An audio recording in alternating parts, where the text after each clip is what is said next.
Hansel se retournait souvent. Il regardait derrière lui, puis il reprenait son chemin. Et à nouveau, il s'arrêtait, et ainsi de suite. Il ne cessait de se retourner. Hansel, qu'as-tu ainsi à traîner derrière? N'oublie pas de marcher, mon enfant. Oh, papa, c'est que je regarde sur le toit de notre maison. Il y a mon petit chat blanc qui est perché et qui veut me dire adieu. Oh, mais petit fou, voyons, ce n'est pas ton ridicule chaton blanc. C'est le reflet du soleil sur la cheminée.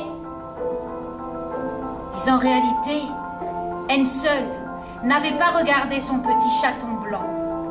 Mais à chaque fois qu'il avait pu, il avait jeté sur le chemin un petit caillou blanc qu'il tirait de sa poche. Et enfin, les parents s'arrêtèrent au beau milieu de la forêt.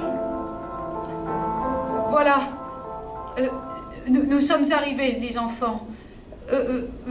Nous allons aller... Couper du bois, c'est ça qu'il faut dire, et ensuite... Oui, et vous pouvez rester ici, car ce soir, quand nous aurons fini notre travail, eh bien, oh mes pauvres petits... Eh bien, nous viendrons vous chercher, c'est ça qu'il faut dire. Ah, allez, au travail. À tout à l'heure, les enfants. Oh, il fait déjà nuit noire. Nous avons dormi longtemps. Oh, Hansel! Hansel, réveille-toi! Ils ne sont pas venus. Ils nous ont laissés seuls. Comment allons-nous faire pour retrouver le chemin de la maison? Ne t'inquiète pas, Gretel. Attendons que la lune soit levée. La lune? Mais quand est-ce qu'elle vient, la lune? Eh bien, quand elle a le temps. Oh, regarde! La voilà déjà. Donne-moi la main. Où allons-nous? Sur le chemin. Jette un coup d'œil. Oh, ça alors? Les petits cailloux blancs que tu as jetés, ils étincellent sous la clarté de la lune. Et ils nous montrent comment rentrer à la maison. Et les deux petits marchèrent toute la nuit. Et enfin, au petit matin, ils atteignirent la maison de leur père. Mais c'est la femme qui ouvrit la porte. Et voilà! Il ne nous reste plus rien à manger. Plus qu'une demi-miche de pain et après, fini la chanson. Nous devons nous débarrasser des enfants. Cette fois-ci, nous allons les mener plus loin et plus profondément dans la forêt pour qu'ils ne retrouvent jamais leur chemin. Je suis désolée, mais il n'y a rien d'autre à faire. Vaudrait mieux que je partage ma dernière bouchée de pain avec mes enfants. Quoi? Et que dis-tu, fou? Mais tu ne veux rien entendre! Il n'y a souvent que le premier pas qui coûte.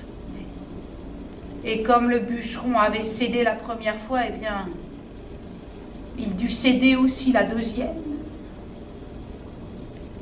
Les deux petits, eux, Hansel et Gretel, avaient tellement faim qu'ils n'arrivaient toujours pas à trouver le sommeil, et ils avaient tout entendu.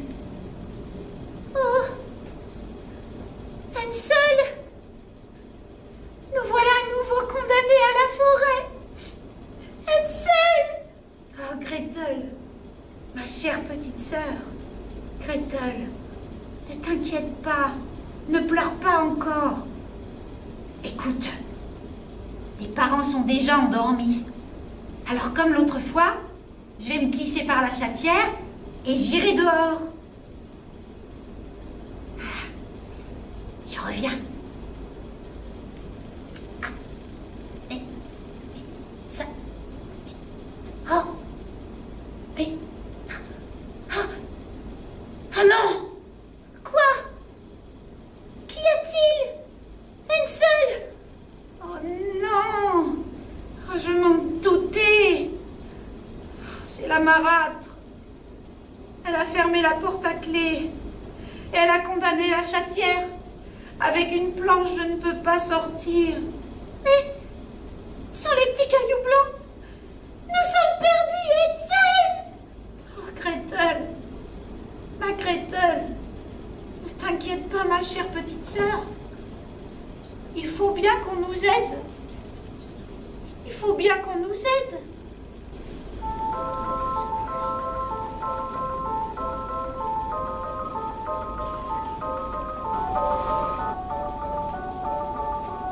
Et de nouveau sur le chemin, Hansel se retournait souvent, car il émiettait son pain dans sa poche. Et chaque fois qu'il pouvait, il jetait un petit morceau de pain sur le chemin.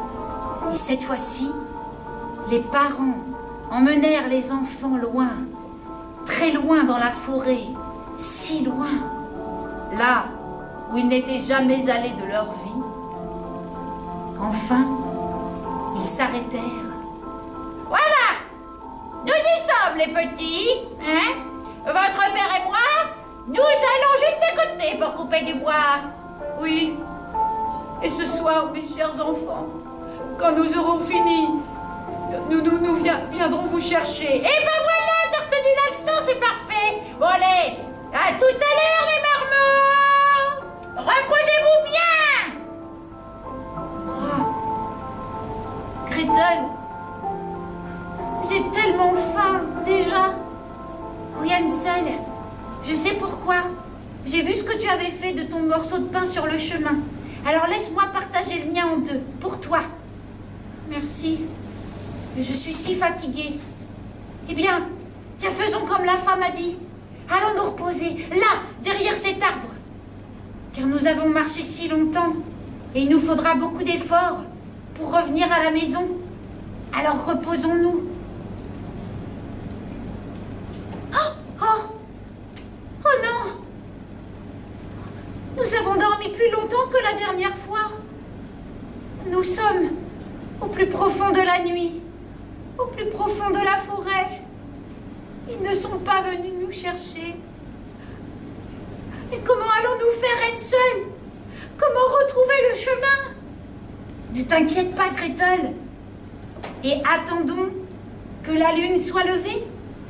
Alors, nous verrons les miettes de pain que j'ai semées sur le chemin.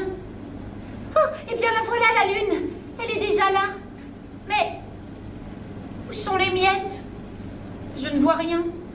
Moi non plus. Je sais, je vais aller voir derrière l'arbre où nous avons dormi. Gretel, ma sœur Gretel, est-ce que tu vois quelque chose? Non, Hansel, il n'y a rien. Oh non, je sais, j'ai compris. Quoi? Ce sont les oiseaux qui habitent dans les champs, dans les bois, ils sont venus. Ils ont mangé les miettes. Mais, comment allons-nous faire pour rentrer chez nous, Hansel? Nous sommes perdus. Nous sommes perdus. Et les enfants marchèrent toute la nuit. Et au petit matin, ils marchaient encore. Oh, une maison! Gretel! N'approchons pas, Hansel, mais ça veut dire qu'il y a quelqu'un qui va pouvoir nous aider. Ça alors?